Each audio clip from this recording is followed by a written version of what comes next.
Hello guys, कैसे आप सब लोग। होप सो अच्छे होंगे और मैं भी बहुत अच्छी हूँ। अ, मैं आप लोगों के साथ अपनी डेली रूटीन शेयर करने वाली हूँ, कुछ चीज़ें शेयर करने वाली हूँ। क्या कर रही हूँ, क्या नहीं कर रही हूँ। अच्छा, आप लोगों को, कई लोगों को अगर मान लो कि पैक की कोई रेसिपी चाहिए, बहुत सारे पैक होते हैं हमारी बॉडी पे लगाने के लिए, फेस पे लगाने के लिए। मैं अपनी पूरी बॉडी पे ना अलग अलग तरह के जैसे घर में बनाए हुए पैक लगाती हूँ। जैसे केमिकल्स ना कम यूज़ करती हूँ। थोड़ा बहुत करना चाहिए, यानी कि बहुत ज़्यादा ना करो। तो अभी मैं आपको एक छोटी सी चीज़ बताती हूँ। बहुत सारे लोग क्या करते हैं, बहुत सारे लोग अपनी जो बाजू होती हैं और लेग्स होती हैं उसमें क्रीमें मुँह में मथते रहते हैं। लेकिन मैं आपको एक छोटी सी चीज़ बताऊँगी, आप करके देखना। आपने क्या करना है, 21 दिन तक, पूरे टोटली 21 दिन तक आपने सरसों का ऑयल लेना है। सिंपल सरसों के ऑयल से अपने पूरे बाजू की और पूरे लेग्स की हल्की हल्की जैसे मसाज कर लेनी है, ठीक है। ज़्यादा नहीं लगाना, हल्की मसाज कर लेनी है। 21 दिन आपने ऐसे मसाज करके मुझे बताना है कि आपकी जो जैसे दोनों आपकी मतलब कि बिल्कुल सॉफ्ट हो जाएगी बाजू। आप मुझे बताओगे कि आपकी बाजू सॉफ्ट हुई है या नहीं हुई है। 21 दिन में आपकी सॉफ्ट हो जाएगी और उसके बाद आप कंटिन्यूसली लगा सकते हो, क्योंकि तेल का कोई नुकसान नहीं है।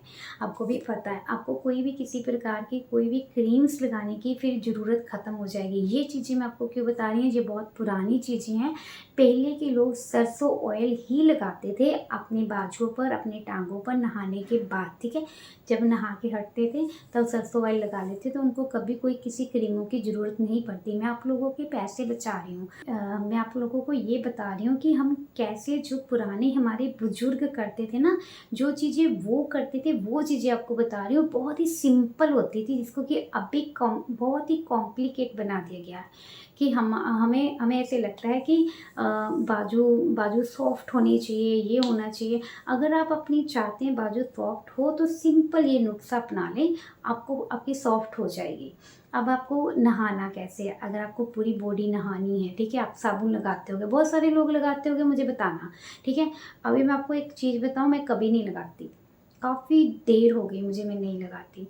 हाँ, कभी कभी मुझे बहुत इमरजेंसी हो, मेरे पास इतना टाइम नहीं है कि मैं कुछ बना पाऊँ, जैसे दही बेसन कुछ भी ऐसा बना पाऊँ, तो इमरजेंसी में जैसे हमारे घर में एक टिक्की होती है, क्योंकि कभी कभी मेरे हस्बैंड भी लगाते हैं और कभी कभी बेटा भी लगाता है, तो मैं भी लगा लेती हूँ कभी कभार, यानी कि महीने में एक आधी बार, ठीक है। उसके अलावा अगर आपको बॉडी क्लीन करनी है, बहुत आसान तरीके हैं, बहुत सारे नुस्खे हैं, बहुत सारी चीज़ें हैं, आप कर सकते हो। आप सिंपल दही लो, दही में थोड़ा सा बेसन डालो, एक दिन आपने वो लगा लिया, दही और बेसन।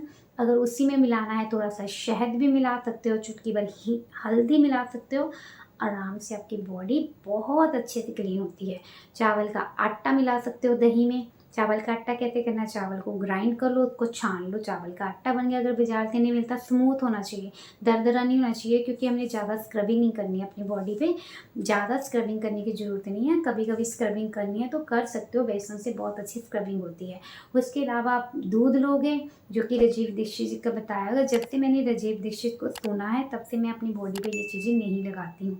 आपने क्या करना, मतलब कि साबुन नहीं लगाती हूँ। आपने क्या करना है, दूध लेना है, दूध में नींबू निचोड़ लेना है, ठीक है। अब क्या करो, चाहे कच्चा दूध लो, जैसा मर्जी दूध लो, जो भी उबला हुआ, चाहे जरा मर्जी दूध ले लो, ठीक है। उसमें नींबू निचोड़ लोगे, नींबू निचोड़ के उसको 2-4 मिनट के लिए रख दो ना। 2-4 मिनट के लिए रख दोगे तो वो एक क्लिनजर बन जाएगा आपका, यानी कि वो सबसे बेस्ट साबुन है आपका, क्लिनजिंग है। आपकी पूरी बॉडी पे लगाओ बड़े आराम से और पूरी बॉडी साफ। अब सोचोगे दूध, दूध का कहाँ से रोज़ लगाए, साबुन की टिक्कियाँ भी महंगी आती है, अगर आप दूध लगा लोगे तो वो ज़्यादा बेटर, आपकी बॉडी भी साफ़ रहेगी और आपको केमिकल फ्री, ये मैंने क्लीनिंग का तरीका बताया है। और दूसरी चीज़ आपने बेसन वाला बता दिया। तीसरी चीज़, दही में कुछ भी मिला लो, दही में चावल का आटा भी मिला सकते हो, बेसन भी मिला सकते हो, कुछ नहीं है तो सिंपल नॉर्मल गेहूं का आटा भी डाल सकते हो, उससे भी क्लीनिंग हो जाएगी। और उसके अलावा अगर आप चाहते हो कि और भी क्लीनिंग के प्रोसेस बताई जाए, पूरी बॉडी की क्लीनिंग कैसे करनी है, पॉलिशिंग कैसे करनी है, बॉडी चमकदार कैसे बनेगी और बॉडी सॉफ्ट कैसे बनेगी। मुझे बहुत सारे लोग जो मुझे पर्सनली जानते हैं, जैसे कई मेरी फ्रेंड्स है, वो कहेगी तुम्हारी बाजू बड़ी सॉफ्ट है, तुम्हारे मतलब कि हाथ बड़े सॉफ्ट सॉफ्ट है। उसका मेन रीज़न यही है कि मैं केमिकल्स नहीं लगाती हूँ, और मैं नॉर्मली क्या लगाती हूँ, यही चीज़ें लगाती हूँ। नॉर्मली हल्का फुल्का कुछ ना कुछ ऐसी चीज़ें ही अपनी बाजू पे लगाती हूँ। मेरे अपने बाजू को कभी भी कुछ भी कराने की कभी ज़रूरत नहीं पड़ी, और ना ही मैं अपनी बाजू पे कभी भी किसी प्रकार का केमिकल लगाती हूँ, ना ही मैं साबुन लगाती हूँ। और कभी कभार साल में एक बार वैक्सिंग करवाती हूँ, एक बार, ओनली वन बार, पूरे साल में सिर्फ एक बार वैक्सिंग करवाती हूँ बस। तो उसके अलावा कैसे केयर करती हूँ, सारी चीज़ें आपको अलग अलग चीज़ों से करती हूँ, वो भी मैं आप लोगों को शेयर करती रहूँगी अगर आप लोग चाहते हो तो। बस इतना कहूँगी, क्योंकि मैं अब नेचुरली चीज़ों की तरफ जाने लगी हूँ, तो आप लोगों को ज़रूर बताऊँगी कि साबुन नहीं लगाना है। शैम्पू के लिए भी मैं कुछ ऐसा नहीं कर रही हूँ, नॉर्मल शैम्पू ही लगाती हूँ बालों के लिए, या फिर थोड़े बहुत मैंने बालों का के लिए आपको बताए थे वही करती हूँ। मेन मैं शैम्पू लगा लेती हूँ अभी। इसके लिए मैंने अभी, क्योंकि मैं स्ट्रेटनिंग भी कराती रही हूँ, उसके अलग से ही शैम्पू आता है, तो मैंने बालों का सही बताऊँ तो स्ट्रेटनिंग कराने के बाद बाल बहुत झड़ गए थे, काफ़ी झड़ गए थे, सीधे सीधे बाल ऐसे हाथों में आने लग गए थे। जिन लोगों ने स्ट्रेटनिंग कराई है वो ज़रूर बताना, कभी किसी ने कराई है तो बाल ना सीधे सीधे झड़ने लग जाते हैं, लेकिन उसका भी सोल्यूशन हम कर लेते हैं, हम अपने देसी इलाजों से उसका सोल्यूशन कर लेते हैं, तो फिर वो ठीक हो जाते हैं। मैंने कई सारे देसी नुस्खे अपना लिए जिससे मेरे ठीक हो गए, लेकिन मैं ये ज़रूर कहूँगी कि स्ट्रेटनिंग से ख़राब ज़रूर होते हैं।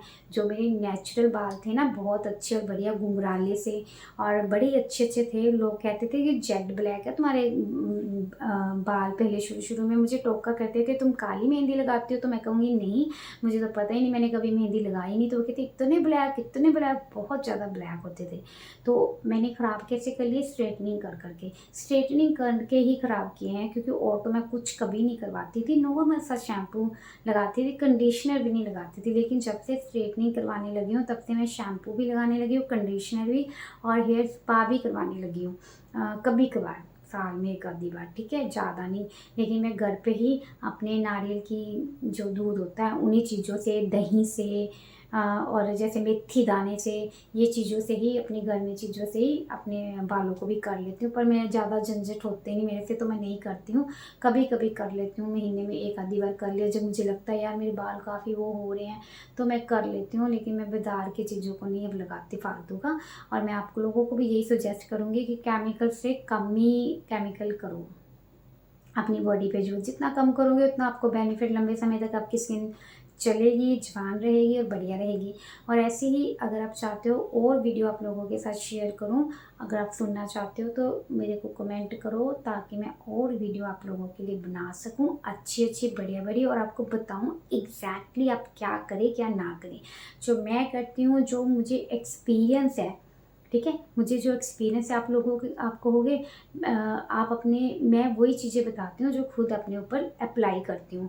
ऐसे नहीं है कि सुन बन के कर दिया, जो अप्लाई कर लिया और उसका रिजल्ट देख लिया। जैसे मैंने आपको एक फेस पैक बताया था, उसका रिजल्ट इतना बढ़िया है ना, तभी मैंने बताया था। उसके अलावा भी बहुत सारे फेस पैक हैं, अगर आप चाहते हो कि वो भी मैं आप लोगों के साथ शेयर करूँ, लेकिन धीरे धीरे कर पाऊँगी, मैं पेशेंस रखना पड़ेगा।